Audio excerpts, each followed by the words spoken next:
The next topic will be भूतापीय ऊर्जा, geothermal energy. भूतापीय ऊर्जा किस प्रकार का संसाधन है? एक प्रदूषण मुक्त ऊर्जा संसाधन है। The next question will be भूतापीय ऊर्जा का मुख्य स्रोत क्या है? धरातल से नीचे की चट्टानों तथा भूमिगत जल गर्म रहना। भूमिगत जल के गर्म होने के मुख्य कारण क्या है? पृथ्वी के अंतःस्थल का गर्म होना, चट्टान संस्तरों का दबाव तथा रेडियोधर्मी तत्वों का विखंडन होना। भूतापीय ऊर्जा के कितने मुख्य तीन स्रोत बताए गए? 3। भूतापीय ऊर्जा के कितने मुख्य तीन स्रोत बताए गए? 3। भूतापीय ऊर्जा का पहला मुख्य स्रोत कौन सा है? अधोभौमिक गर्म जल। अधोभौमिक गर्म जल। The next question will B दुर्बलता मंडल का गर्म मैग्मा ऊर्जा का कौन सा स्रोत है? भूतापीय ऊर्जा का दूसरा मुख्य स्रोत। भूतापीय ऊर्जा का दूसरा मुख्य स्रोत। भूतापीय ऊर्जा का तीसरा स्रोत किसे माना जाता है? गर्म चट्टानों को। भूतापीय ऊर्जा का तीसरा स्रोत किसे माना जाता है? गर्म चट्टानों को। भारत में भूतापीय ऊर्जा की संभावित क्षमता कितनी मेगावाट आंकी गई है? लगभग 10,000 megawatt.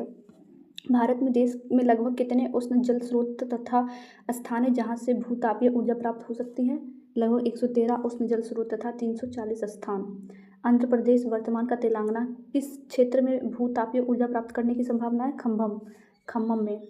The next question will be Himachal Pradesh का कौन सा स्थान भूतापीय ऊर्जा के लिए जाना जाता है? मणिकर्ण। छत्तीसगढ़ के किस स्थान पर भूतापीय विद्युत संयंत्र स्थापित किया गया है?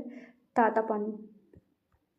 The next question will B Bharat की पहली भूतापीय विद्युत परियोजना कहाँ स्थापित की जा रही है? पूर्वी लद्दाख के पूगा गांव में। भारत की पहली भूतापीय विद्युत परियोजना कहाँ स्थापित की जा रही है? पूर्वी लद्दाख के पूगा गांव में। विश्व में भूतापीय ऊर्जा संयंत्रों का सबसे बड़ा समूह कहाँ स्थित है? कैलिफोर्निया के द गीजर्स में। कैलिफोर्निया के द गीजर्स में। विश्व में भूतापीय ऊर्जा संयंत्रों का सबसे बड़ा समूह कहाँ स्थित है? कैलिफोर्निया के द गीजर्स में। लद्दाख के पूगा गांव की परियोजना भारत के लिए क्यों महत्वपूर्ण है? क्योंकि यह भारत की पहली भूतापीय विद्युत परियोजना है।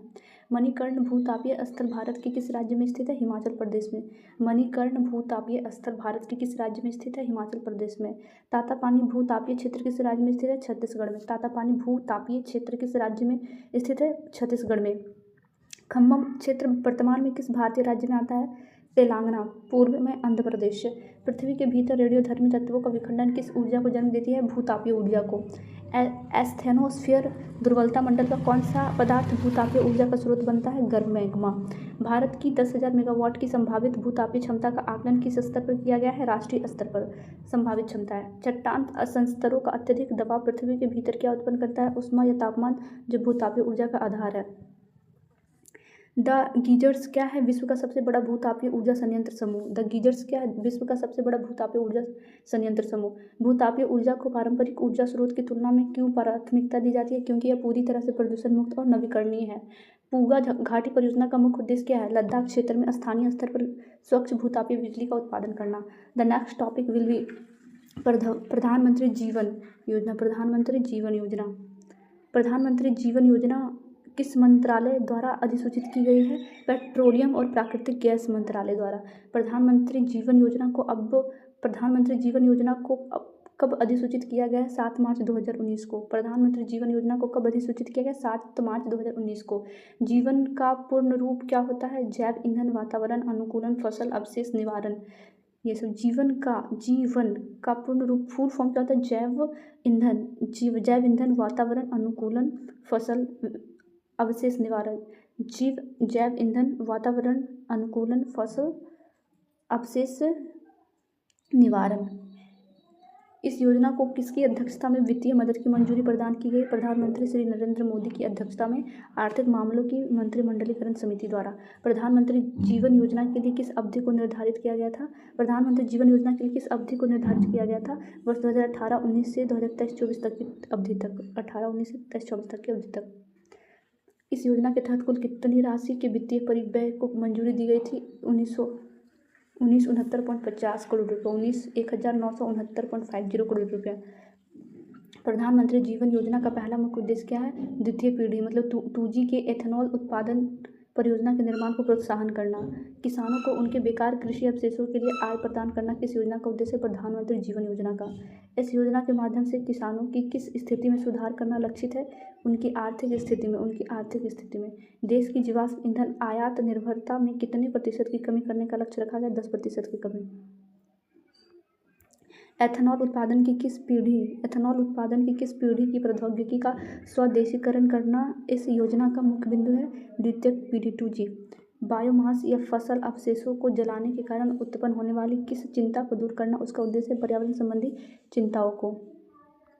The next question will B, जीवन योजना के अंतर्गत वाणिज्यिक स्तर की कितनी परियोजनाओं को वित्तीय मदद दी जाएगी? 12 वाणिज्यिक स्तर की परियोजना को। इस योजना के अंतर्गत प्रदर्शन स्तर की कितनी परियोजनाओं को मदद दी जाएगी? 10 प्रदर्शन स्तर की परियोजना को। एथेनॉल परियोजनाओं को वित्तीय मदद कितने चरणों में प्रदान की जाएगी? 2 चरणों में। एथेनॉल परियोजनाओं को वित्तीय मदद कितने चरणों में प्रदान की जाएगी? 2 चरणों में। योजना का पहला चरण किस समयावधि के लिए निर्धारित किया गया था? योजना का पहला चरण किस समयावधि के लिए निर्धारित किया गया था? 2018-19 से 2020-23 तक। 2018-19 से 22-23 तक। योजना का पहला चरण किस समयावधि के लिए निर्धारित किया गया था? 18-19 से 22-23 तक। पहले चरण में कितनी वाणिज्यिक और कितनी प्रदर्शन स्तर की परियोजनाओं को आर्थिक मदद दी जाएगी? 6 वाणिज्यिक और 5 प्रदर्शन स्तर की परियोजनाओं को। योजना का दूसरा चरण किस समयावधि के लिए तय किया गया था? 2020-21 से 23-24। दूसरे चरण में कितनी वाणिज्यिक और प्रदर्शन स्तर की परियोजनाओं के लिए मदद की व्यवस्था की गई है? बची हुई 6 वाणिज्यिक और 5 प्रदर्शन स्तर की परियोजनाओं को। फसल अवशेष, पराली आदि जलाने की समस्या का समाधान यह योजना किस प्रकार करती है? उन्हें 2G एथेनॉल उत्पादन के लिए कच्चे माल के रूप में उपयोग करके। फसल अवशेष, पराली आदि जलाने की समस्या का समाधान यह योजना किस प्रकार करती है? उन्हें 2G एथेनॉल उत्पादन के लिए कच्चे माल के रूप में उपयोग करके। जीवाश्म ईंधन के आयात पर देश के खर्च को कम करने में कौन सी जैव ईंधन योजना सहायक है? प्रधानमंत्री जीवन योजना। 2G एथेनॉल तकनीकी का विकास भारत को किस क्षेत्र में आत्मनिर्भर बनाता है? स्वच्छ ऊर्जा और ऊर्जा सुरक्षा के क्षेत्र में। जीवन योजना मुख्य रूप से किस प्रकार के प्रदूषण को रोकने पर केंद्रित है? कृषि अवशेषों को जलाने से होने वाले वायु प्रदूषण को। इस योजना के तहत वित्तीय सहायता प्रदान करने वाली मुख्य सरकारी संस्था या समिति कौन सी है? आर्थिक मामलों की मंत्रिमंडलीय समिति। जैव ईंधन उत्पादन में द्वितीय पीढ़ी 2G से क्या तात्पर्य है? गैर खाद्य फसलों और कृषि अवशिष्टों जैसे पुआल भूसा से ethanol banana. The next topic will B hydrogen ऊर्जा। हाइड्रोजन को भविष्य में किस रूप में इस्तेमाल करने का अनुसंधान चल रहा है? वैकल्पिक ईंधन के रूप में। हाइड्रोजन को भविष्य में किस रूप में इस्तेमाल करने का अनुसंधान चल रहा है? वैकल्पिक ईंधन के रूप में। हाइड्रोजन के किन 3 मुख्य पक्षों पर विभिन्न परियोजनाओं चलाई जा रही है? इसके इस्तेमाल, उत्पादन तथा भंडार के विभिन्न पहलुओं पर। हाइड्रोजन ऊर्जा के विकास के लिए किस रोड मैप को तैयार किया जा रहा है? हाइड्रोजन ऊर्जा हाइड्रोजन ऊर्जा पर एक राष्ट्रीय कार्यक्रम के माध्यम से इसके कार्यान्वयन पर नजर रखने के लिए किसका गठन किया गया? राष्ट्रीय हाइड्रोजन ऊर्जा बोर्ड का गठन किस वर्ष किया गया था? वर्ष 2003 में। राष्ट्रीय हाइड्रोजन ऊर्जा बोर्ड का गठन किस वर्ष किया गया था? 2003 में। हाइड्रोजन ऊर्जा बोर्ड का मुख्य कार्य क्या है? कार्यक्रमों के कार्यान्वयन पर नजर रखना एवं नीतियों का निर्माण करना। हाइड्रोजन का उपयोग परिवहन यातायात के अलावा और किस क्षेत्र में विकेंद्रीकृत रूप से किया जा सकता है? ऊर्जा उत्पादन के क्षेत्र में। ऊर्जा उत्पादन के लिए आंतरिक दहन इंजनों में हाइड्रोजन के सीधे इस्तेमाल के साथ और किस तकनीकी को प्रदर्शित किया गया है? फ्यूल सेल में हाइड्रोजन के इस्तेमाल को। हाइड्रोजन आधारित तकनीकी का प्रदर्शन किन छोटे वाहनों पर सफलतापूर्वक किया गया है? छोटे जनरेटर और दुपहिया वाहनों पर। हाइड्रोजन आधारित तकनीकी का प्रदर्शन किन छोटे वाहनों पर सफलतापूर्वक किया गया है? छोटे जनरेटर और दुपहिया वाहनों पर। वाहनों के अलावा और किस उपकरण को हाइड्रोजन आधारित तकनीकी से विकसित और प्रदर्शित किया गया है? कैटालिटिक बर्नर को। The next question will B, किस प्रकार के उद्योगों या कारखानों से प्राप्त होने वाले अपशिष्ट से हाइड्रोजन पैदा करने का प्रयास किया गया है? शराब कारखानों से प्राप्त होने वाले अपशिष्टों से। शराब कारखानों के अपशिष्ट से हाइड्रोजन उत्पादन के लिए किसकी स्थापना की गई? एक पृथक व्यापारी पायलट संयंत्र का। शराब कारखानों के अपशिष्ट से हाइड्रोजन उत्पादन के लिए किसकी स्थापना की गई? एक पृथक व्यापारिक पायलट संयंत्र की। हाइड्रोजन को एक स्वच्छ ईंधन क्यों माना गया? क्योंकि इनके दहन से केवल जल पानी का उत्पादन के रूप में निकलता है, कार्बन नहीं। फ्यूल सेल जिसे ईंधन सेल कहता है तकनीकी में हाइड्रोजन का क्या कार्य है? रासायनिक ऊर्जा को सीधे विद्युत ऊर्जा में बदलना। फ्यूल सेल ईंधन सेल तकनीकी में हाइड्रोजन का क्या कार्य है? रासायनिक ऊर्जा को सीधे विद्युत ऊर्जा में बदलना। हाइड्रोजन ऊर्जा रोड मैप का प्राथमिक लक्ष्य क्या है? भारत में हाइड्रोजन अर्थव्यवस्था के रूप में स्थापित करने के लिए चरणबद्ध नीति। वर्ष 2003 में गठित राष्ट्रीय हाइड्रोजन ऊर्जा बोर्ड किस प्रकार की नीतियां बनाता है? स्वच्छ हाइड्रोजन उत्पादन, सुरक्षित भंडार और वितरण से संबंधित नीतियां। क्या आंतरिक दहन इंजनों में हाइड्रोजन का सीधा उपयोग संभव है? हाँ, इसके सफल प्रयोग प्रदर्शित किए जा चुके हैं। व्यापारिक पायलट संयंत्र का मुख्य उद्देश्य क्या होता है? व्यापारिक पायलट संयंत्र का मुख्य उद्देश्य क्या होता है? बड़े पैमाने पर व्यावसायिक उत्पादन से पहले तकनीकी की व्यवहारिकता की जाँच करनी है। हाइड्रोजन भंडार वर्तमान में एक बड़ी चुनौती क्यों है? क्योंकि यह अत्यधिक ज्वलनशील और बहुत कम घनत्व वाली गैस होती है। हाइड्रोजन भंडार वर्तमान में एक बहुत बड़ी चुनौती है क्योंकि ये बहुत ही अत्यधिक ज्वलनशील होती है और बहुत कम घनत्व वाली होती है। दुपहिया वाहनों में हाइड्रोजन का उपयोग किस समस्या का दीर्घकालिक समाधान है? शहरी क्षेत्र में वाहनों से होने वाले कार्बन उत्सर्जन। The next topic will be राष्ट्रीय hydrogen mission, national hydrogen mission. राष्ट्रीय हाइड्रोजन मिशन की घोषणा कब की थी? 15 अगस्त 2021 को। 15 अगस्त 2021 को, आज ही के दिन मतलब 2021 में।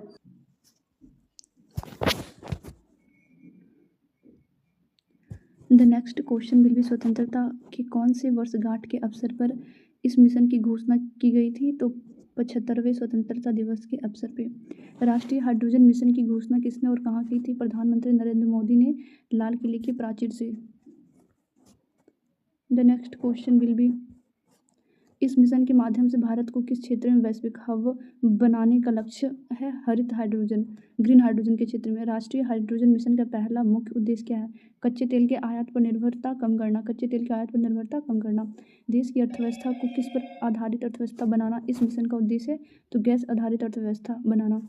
पर्यावरण के दृष्टिकोण से इस मिशन का क्या बड़ा उद्देश्य है? पर्यावरण प्रदूषण को कम करना।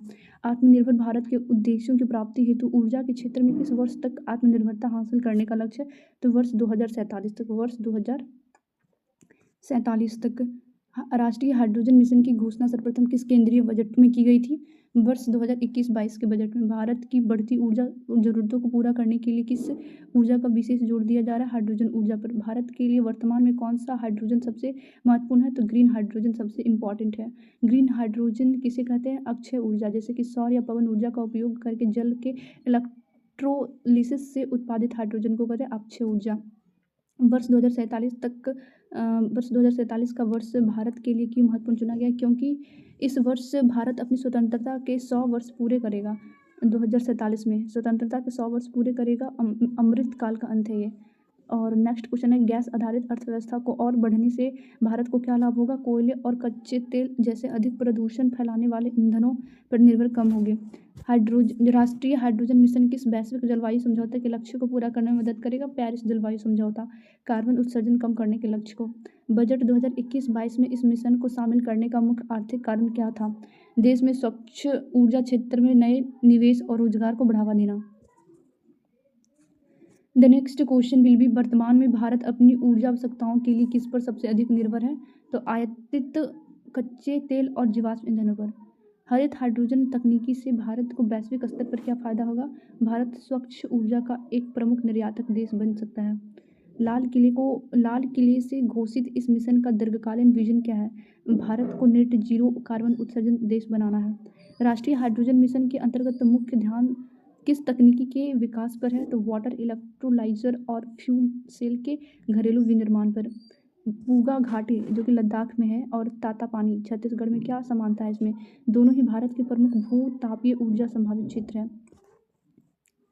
द नेक्स्ट क्वेश्चन विल प्रधानमंत्री जीवन योजना और राष्ट्रीय हाइड्रोजन मिशन में साझा उद्देश्य क्या है? दोनों ही योजनाएं भारत की विदेशी कच्चे तेलों पर निर्भरता को कम करने में पर केंद्रित है। 2G एथेनॉल और ग्रीन हाइड्रोजन दोनों ही किस बड़े राष्ट्रीय लक्ष्य को पूरक है? वर्ष 2047 तक भारत को ऊर्जा के क्षेत्र में पूरी तरह से आत्मनिर्भर बनाने को। कृषि अपशिष्ट प्रबंधन में जीवन योजना किस प्रकार वेस्ट टू वेस्ट संपत्ति की अवधारणा को सिद्ध करती है? यह बेकार पराली और कृषि अवशेषों को मूल्यवान एथेनॉल ईंधन में बदलती है। ये बेकार पराली और कृषि अवशेषों को मूल्यवान एथेनॉल ईंधन में बदलती है। कैलिफोर्निया का द गीजर्स भारत की किस महत्वाकांक्षी ऊर्जा कार्यक्रम के लिए एक रोल मॉडल हो सकता है? पूगा घाटी भूतापीय विद्युत परियोजना के लिए। पूगा घाटी भूतापीय विद्युत परियोजना के लिए। द नेक्स्ट क्वेश्चन मिले राष्ट्रीय हाइड्रोजन ऊर्जा बोर्ड 2003 राष्ट्रीय हाइड्रोजन ऊर्जा बोर्ड 2003 और राष्ट्रीय हाइड्रोजन मिशन 2021 में मुख्य अंतर क्या है? 2003 का बोर्ड अनुसंधान पर केंद्रित था, जबकि 2021 का मिशन हरित हाइड्रोजन के वाणिज्यिक और वैश्विक हब निर्माण पर केंद्रित है। पेट्रोलियम मंत्रालय की जीवन योजना ग्रामीण अर्थव्यवस्था को कैसे मजबूत करती है? यह किसानों को उनकी कृषि अपशिष्टों के बदले अतिरिक्त वित्तीय आय प्रदान करती है। पर्यावरण प्रदूषण कम करने के लिए इस पृष्ठ में वर्णित दो सबसे स्वच्छ ऊर्जा विकल्प कौन से हैं? भूतापीय ऊर्जा और हरित हाइड्रोजन ऊर्जा। भूतापीय ऊर्जा और हरित हाइड्रोजन ऊर्जा। The next question will B alcohol distil शराब कारखानों के कचरे का उपयोग किस अभिनव ऊर्जा को बनाने में किया जा रहा है? तो हाइड्रोजन गैस के उत्पादन, जैसे कि पायलट प्रोजेक्ट के तहत। भारत सरकार द्वारा गैस आधारित अर्थव्यवस्था पर जोर देना किस प्रकार पर्यावरण के अनुकूल है? तो यह पारंपरिक ठोस ईंधनों की तुलना में कार्बन और पार्टिकुलेट मैटर पीएम के उत्सर्जन को बहुत कम करता है। The next question will be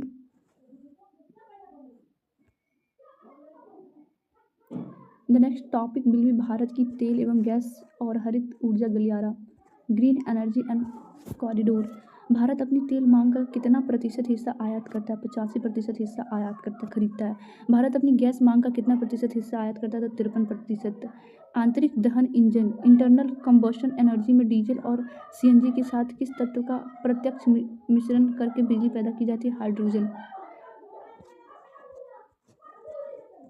the next topic will B Bharat की तेल एवं गैस मांग और हरित ऊर्जा गलियारा, green energy and corridor. Bharat अपनी तेल मांग का कितना प्रतिशत हिस्सा आयात करता है? तो 85%। भारत अपनी गैस मांग का कितना प्रतिशत हिस्सा आयात के जरिए पूरा करता है? तो 53%।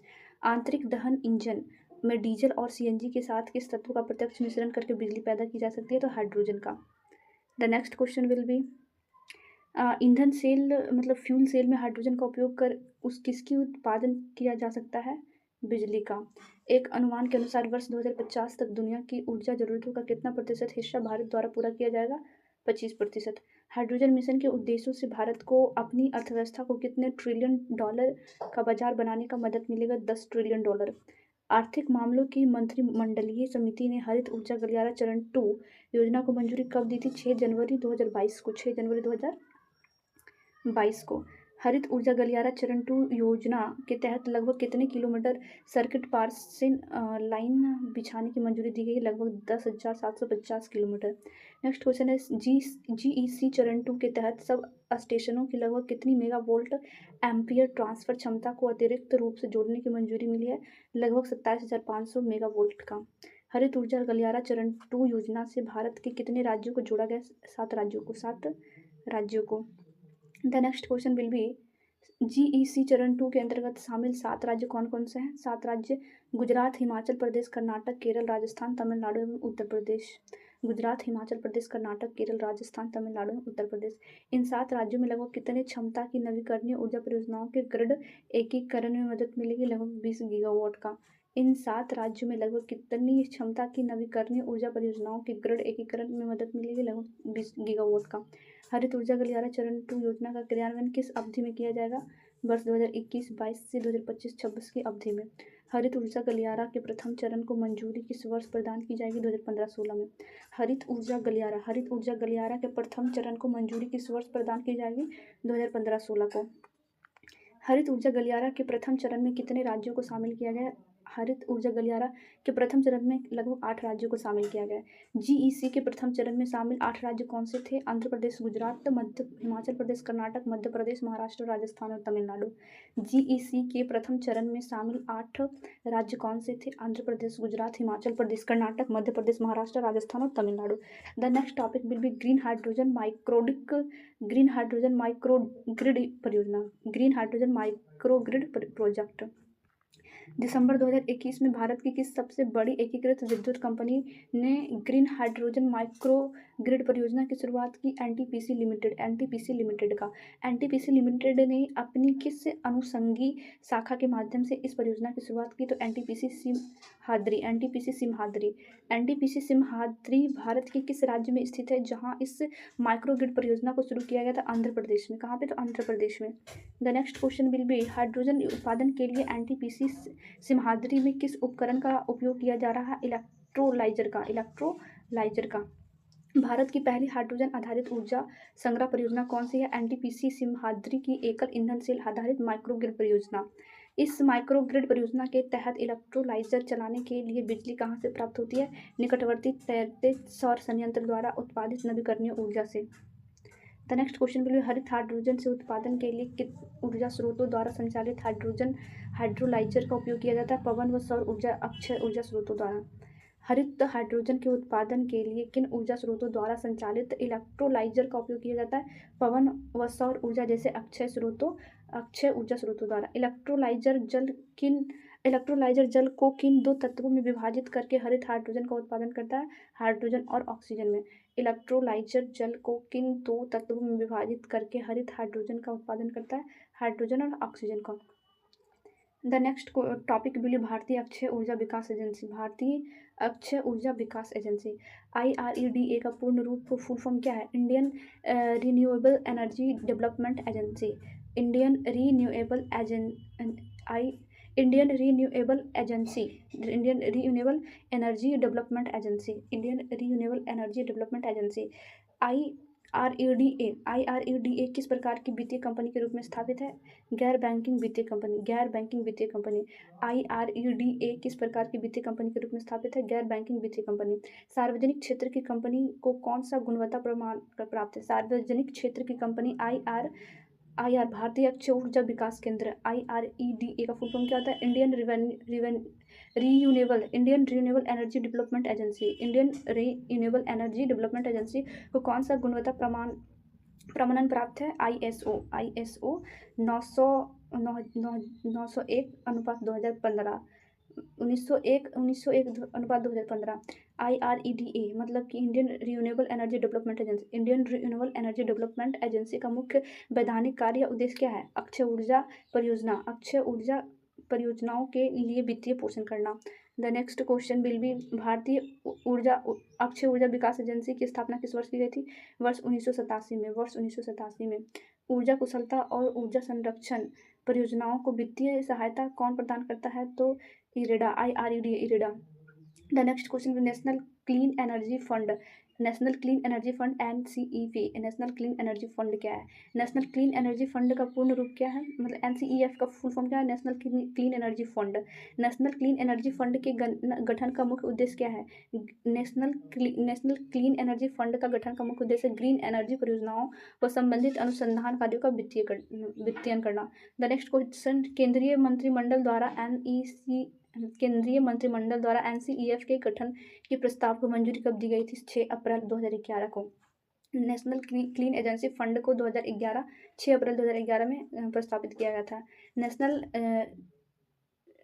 क्लीन एनर्जी फंड के लिए धन जुटाने हेतु किन ईंधनों पर उपकरण लगाने का प्रावधान किया गया है? कोयला, लिग्नाइट व पीट पर। कोयला, लिग्नाइट और पीट पर शुरुआती स्तर पर कितने रुपये प्रति क्विंटल का उपकर लगाने का प्रस्ताव था? 50 रुपये प्रति क्विंटल।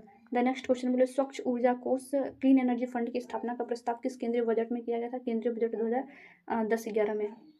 स्वच्छ ऊर्जा के क्षेत्र में अनुसंधान को बढ़ावा देना किस राष्ट्रीय कोष का मुख्य कार्य? नेशनल क्लीन एनर्जी फंड का। The next topic will B जैव ईंधन पर राष्ट्रीय नीति 2018। National policy on biofuel 2018। देश में जैव ईंधनों को बढ़ावा देने और उनके उचित दोहन के लिए किस नीति को मंजूरी दी गई है? जैव ईंधन पर राष्ट्रीय नीति 2018। National policy on biofuel 2018।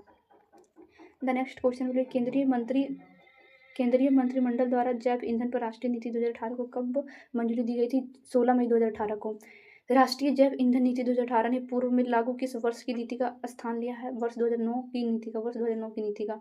राष्ट्रीय जैव ईंधन नीति 2018 को सरकार की किन प्रमुख पहलों के संदर्भ में तैयार किया गया है? मेक इन इंडिया, स्वच्छ भारत अभियान एवं कौशल विकास योजना। सरकार के अनुसार जैव ईंधन नीति के आने से भारत की किस देश पर निर्भरता कम होगी? विदेशी तेल आयातों पर निर्भर कम होगी। सरकार के अनुसार जैव ईंधन नीति के आने से भारत की किस देश पर निर्भरता कम होगी? तो विदेशी तेल आयातों पर निर्भरता कम होगी। जैव ईंधन के घरेलू उत्पादन से देश में किस क्षेत्र में नए अवसर सृजित होंगे? रोजगार के क्षेत्र में। The next question will B कचरे से धन सृजित के महत्वाकांक्षी लक्ष्य को पूरा करने में कौन सी राष्ट्रीय नीति सहायक है? तो जैव ईंधन पर राष्ट्रीय नीति 2018, जैव ईंधन पर राष्ट्रीय नीति 2018। राष्ट्रीय जैव ईंधन नीति 2018 के तहत वित्तीय और आर्थिक प्रोत्साहन देने के लिए जैव ईंधन को कितनी श्रेणियों में बांटा गया है? 3 श्रेणियों में। पहली श्रेणी 1G के अंतर्गत कौन कौन से जैव ईंधन आते हैं? बायो इथेनॉल, बायोडीजल एवं advance biofuel, bio ethanol, biodiesel एवं एडवांस बायोफ्यूल्स। दूसरी श्रेणी 2G के अंतर्गत मुख्य रूप से किस प्रकार के स्रोत को शामिल किया गया? इथेनॉल और म्यूनिसिपल सॉलिड वेस्ट, शहरी ठोस कचरा को। दूसरी श्रेणी 2G के अंतर्गत मुख्य रूप से किस प्रकार के स्रोतों को शामिल किया गया? इथेनॉल और म्यूनिसिपल सॉलिड वेस्ट, शहरी ठोस कचरा को। म्यूनिसिपल सॉलिड वेस्ट का पूर्ण रूप क्या है? म्यूनिसिपल सॉलिड वेस्ट नगर पालिका ठोस अपशिष्ट। म्यूनिसिपल सॉलिड वेस्ट का पूर्ण रूप क्या है? म्यूनिसिपल सॉलिड वेस्ट का पूर्ण रूप क्या? म्यूनिसिपल सॉलिड वेस्ट का पूर्ण रूप है नगर पालिका ठोस अपशिष्ट। 1G और 2G श्रेणियों में वर्गीकरण का मुख्य उद्देश्य क्या है? प्रत्येक श्रेणी में उचित वित्तीय और आर्थिक प्रोत्साहन को बढ़ावा देना। वर्तमान में भारत की ऊर्जा सुरक्षा के समक्ष सबसे बड़ी चुनौती क्या है? तेल, जो कि 85% और गैस, जो कि 53% की मांग के लिए अत्यधिक आयात करना पड़ता है, दूसरे देशों से लेना पड़ता है। The next question will B hydrogen आधारित परिवहन व्यवस्था से भारतीय शहरों को किस मुख्य समस्या से निजात मिलेगी? वायु प्रदूषण, एयर पॉल्यूशन और कार्बन उत्सर्जन से। नवीकरणीय ऊर्जा के संदर्भ में ग्रिड एकीकरण का क्या अर्थ है? सौर एवं पवन ऊर्जा को मुख्य बिजली ग्रिड के साथ सुचारू रूप से जोड़ना। GEC चरण 2 परियोजना का प्राथमिक फोकस किन राज्यों पर है? उन राज्यों पर जहां नवीकरणीय ऊर्जा मतलब अक्षय ऊर्जा उत्पादन की उच्च क्षमता होती है। देश में अंतर्राज्यीय पारेषण प्रणाली ISTS को मजबूत करने के लिए कौन सा कार्यक्रम चलाया जा रहा है? हरित ऊर्जा गलियारा। NTPC की सिमहाद्री परियोजना भारत के किस तटीय क्षेत्र या राज्य के विकास में मील का पत्थर है? आंध्र प्रदेश के तटीय क्षेत्र में।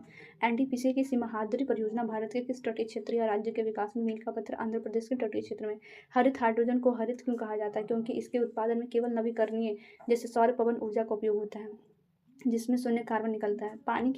पानी के विद्युत अपघटन इलेक्ट्रोलाइसिस की प्रक्रिया से सह उत्पादन बाय प्रोडक्ट के रूप में क्या मुक्त होता है? Oxygen gas.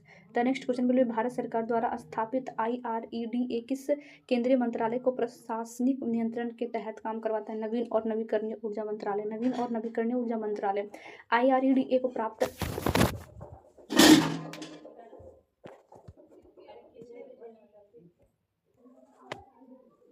The next question will B IREDA को प्राप्त ISO 901/2015 प्रमाणन किस बात को दर्शाता है? ये दर्शाता है इसके उच्च स्तरीय गुणवत्ता प्रबंधन प्रणाली क्वालिटी मैनेजमेंट सिस्टम को।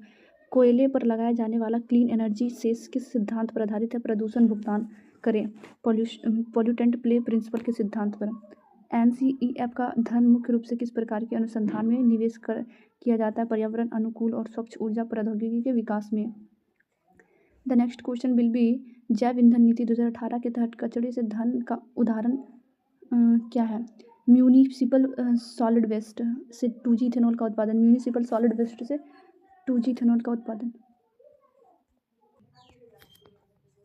The next question will B देश में पहली पीढ़ी 1G के जैव ईंधन के उत्पादन का मुख्य स्रोत क्या माना जाता है? खाद्य फसलों और शर्करा युक्त पदार्थ जैसे कि गन्ना, क्षतिग्रस्त अनाज। भारत किस वर्ष तक अपनी ऊर्जा आवश्यकताओं में आत्मनिर्भरता और बड़े वैश्विक बाजार हिस्सेदारी का लक्ष्य रख रहा है? 2050 तक 25% वैश्विक पूर्ति को लक्ष्य रख रहा है। पारेषण लाइनों की क्षमता को मापने के लिए प्रयुक्त इकाई MVA का क्या अर्थ है? Mega volt ampere. राष्ट्रीय जैव ईंधन समन्वय समिति NBCC की बैठकों का आधार कौन सी नीति प्रदान करेगी? तो वो नीति है जैव ईंधन पर राष्ट्रीय नीति 2018। पर्यावरण संरक्षण के साथ साथ किसानों की आय बढ़ाने में कौन सी नीति अप्रत्यक्ष रूप से सहायक है? जैव ईंधन पर राष्ट्रीय नीति 2018। अधिशेष अनाज का उपयोग द्वारा भारत के पश्चिमी भाग में GEC चरण 2 से लाभान्वित होने वाला प्रमुख राज्य कौन सा है? गुजरात। भारत के उत्तर वृत्तीय क्षेत्रों में GEC चरण 2 के तहत किस राज्य को शामिल किया गया? हिमाचल प्रदेश को। दक्षिण भारत का कौन से राज्य GEC चरण 1 एंड चरण 2 दोनों में समान रूप से शामिल है? कर्नाटक, तमिलनाडु और आंध्र प्रदेश। माइक्रो ग्रिड प्रणाली का मुख्य लाभ क्या होता है? यह स्थानीय स्तर पर स्वतंत्र रूप से बिजली उत्पादन में भंडारण की सुविधा देती है। NTPC सिमहाद्री में स्थित तैरता सौर संयंत्र किस प्रकार की भूमि की बचत करता है? यह कृषि या औद्योगिक भूमि के उपयोग के बिना जलाशय की सतह पर काम करता है। The next question will B advance biofuel को किस श्रेणी के तहत प्रोत्साहन दिया गया है? पहली श्रेणी 1G के तहत है। भारत में कार्बन फुटप्रिंट को कम करने के लिए कौन सा मिशन सबसे महत्वपूर्ण है? राष्ट्रीय ग्रीन हाइड्रोजन मिशन। नवीकरणीय ऊर्जा के क्षेत्र में इडेरा की स्थापना किस पंचवर्षीय योजना के दौरान हुई थी? 7वीं पंचवर्षीय योजना 1985 से 1990 के दौरान। क्लीन एनर्जी सेस की शुरुआत भारत में किस वित्तीय वर्ष से प्रभावी हुई थी? वित्तीय वर्ष 2010-11 से। म्यूनिसिपल सॉलिड वेस्ट से ऊर्जा बनाना भारत के किस अभियान को सीधा संबल देता है? स्वतंत्र स्वच्छ भारत अभियान। हाइड्रोजन ईंधन सेल वाहनों का सबसे बड़ा लाभ क्या है? इनका टेल पाइन उत्सर्जन केवल पानी होता है। भारत सरकार के आर्थिक मामलों की मंत्रिमंडलीय समिति का अध्यक्ष कौन होता है? भारत के प्रधानमंत्री। हरित ऊर्जा गलियारा चरण 2 की कुल अनुमानित अवधि कितने वर्षों की होती है? 5 वर्षों 2021-22 से 2025-26 तक। गैर बैंकिंग वित्तीय कंपनी के रूप में IREDA का पंजीकरण किसके पास होता है? भारतीय रिजर्व बैंक RBI के पास। The next question will be जीवाश्म ईंधन मतलब फॉसिल फ्यूल पर उपकर लगाकर हरित परियोजनाओं को फंड करना क्या कहलाता है? कार्बन टैक्सेशन या ग्रीन फाइनेंसिंग।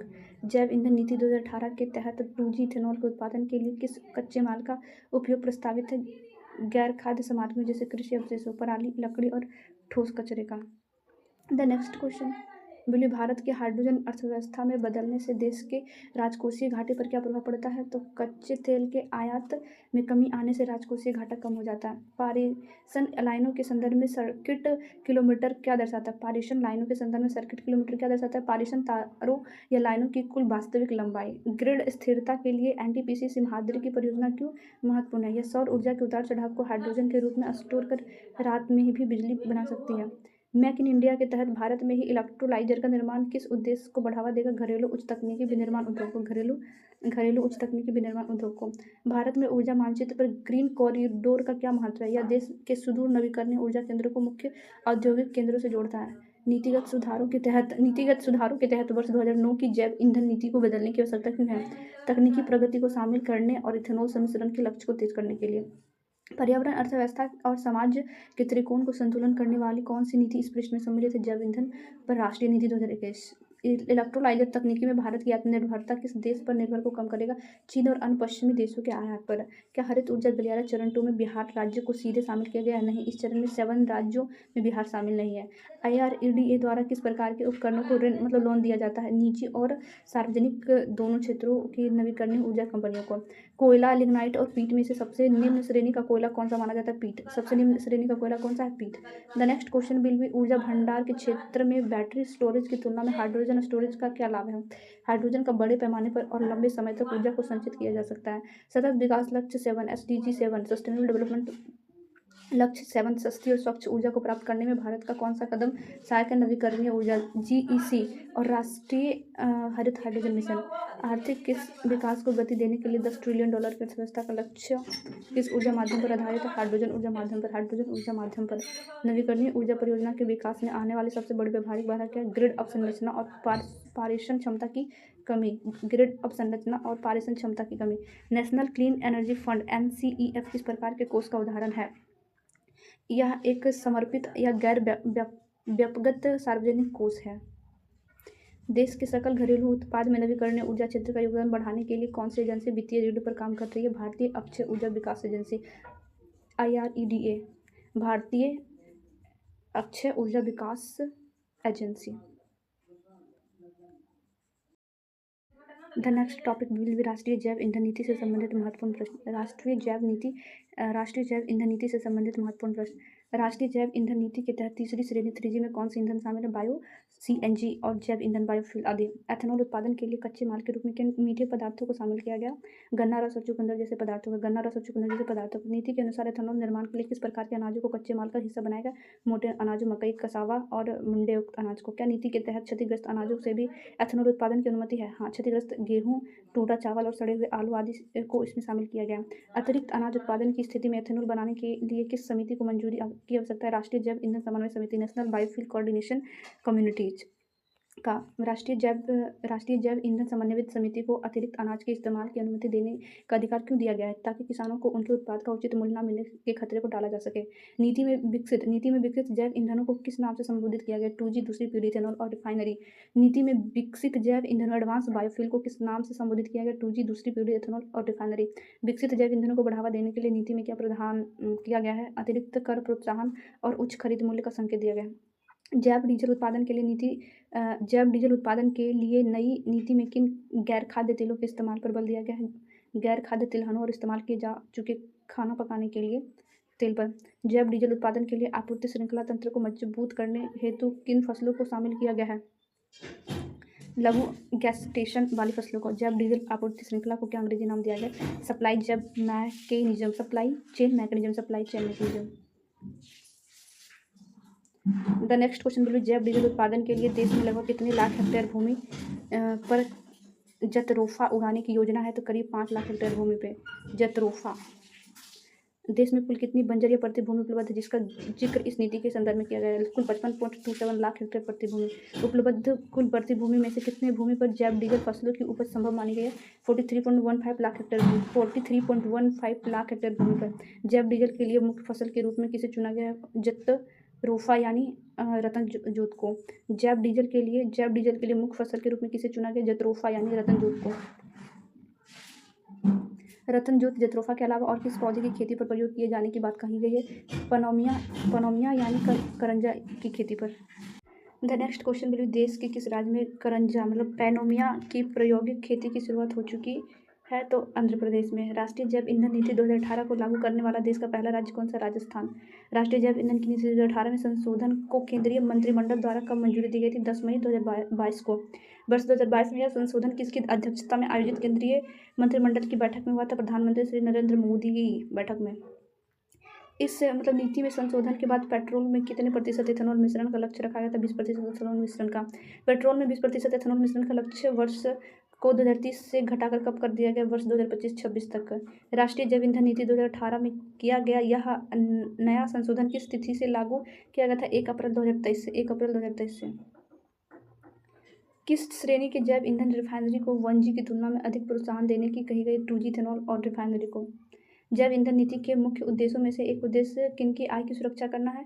किसानों की आय और उनके उत्पाद के सही मूल्य की सुरक्षा करना है। राष्ट्रीय जैव ईंधन समन्वय समिति को अंग्रेजी में किस संक्षिप्त नाम से जाना जाता है? NBCC national biofuel coordination community के तहत। इस नीति के तहत रतन जोत और करंजा का उपयोग किस प्रकार के ईंधन के निर्माण में किया जाता है? जैव डीजल के निर्माण में। एथेनॉल उत्पादन का मुख्य आधार मुख्य रूप से किस उद्योग के सह उत्पादन या कृषि अवशेषों से जुड़ा हुआ है? तो चीनी उद्योग जैसे गन्ना, चुकंदर और स्टार्च मंड युक्त अनाज उद्योग से। भारत में नवीकरणीय ऊर्जा और कार्बन उत्सर्जन कम करने के लिए पेट्रोल में किसे मिलाया जा रहा है? एथेनॉल को। भारत में नवीकरणीय ऊर्जा और कार्बन उत्सर्जन को कम करने के लिए पेट्रोल में किसे मिलाया जा रहा है? एथेनॉल को। पड़ती भूमि पर बायोडीजल फसलों के उत्पादन से ग्रामीण अर्थव्यवस्था के किस क्षेत्र को मजबूती मिलेगी? कृषि अवसंरचना और बंजर भूमि विकास क्षेत्र को। Thanks for watching my video.